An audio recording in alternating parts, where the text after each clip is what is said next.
Okay, sa bibig, wala namang pong any burn lesions.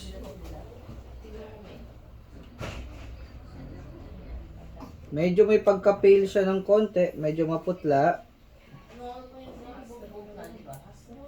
Bakit po ayaw niya Hindi kumain? naman maga yung lymph nodes niya.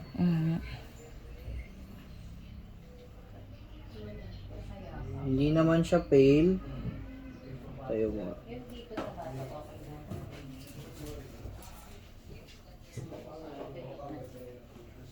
Wala naman po sign ng parvo. Parvo medyo unlikely ng konti sa ganitong edad. Pero coronavirus possible. Kung gusto nyo, pwede natin siya i-test for viral infection para lang po makasigurado.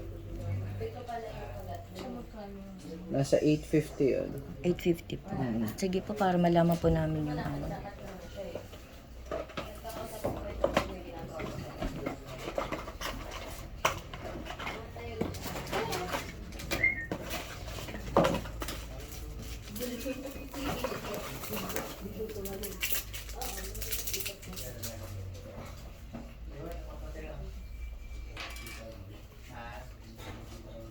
Bigla na lang po siyang tumamlay nung isang araw eh.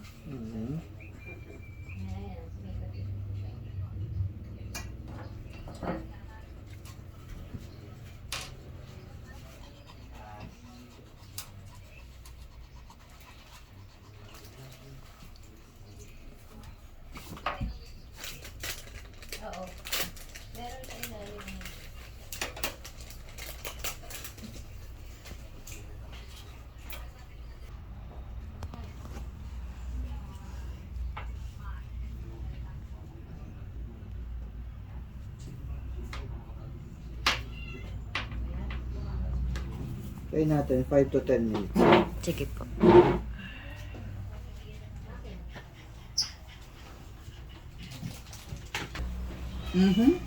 Oh shit. Tali kayo. Pa? So, medyo unlikely ng konti yung case ng doggy natin. 3 years old na siya? Opo. Okay, very unfortunate, 3 years old na, pero tinamaan pa rin siya ng canine parvovirus po. Ano po yun? Severe po ba yun? Okay, ang canine parvovirus, ang pinaka-common na sakit ng aso, tumatama siya sa bituka, binabakbak niya yung lining ng bituka, nagkukos siya ng pagsusuka, pagtatae, hanggang eventually pagtatae na ng dugo. Ito po, dahil virus po ito, wala po itong direct medication, hindi po ito napapatay ng antibiotic. Automatic 50-50 yung chances ng survival sa ganito. Although ito, commonly talaga tumatama sa 2 years old and below. Medyo unlikely na siya sa ganitong edad, no?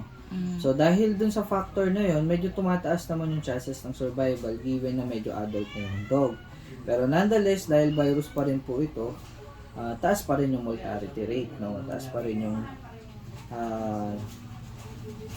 marami pa rin nawawala kahit na ganitong edad, no?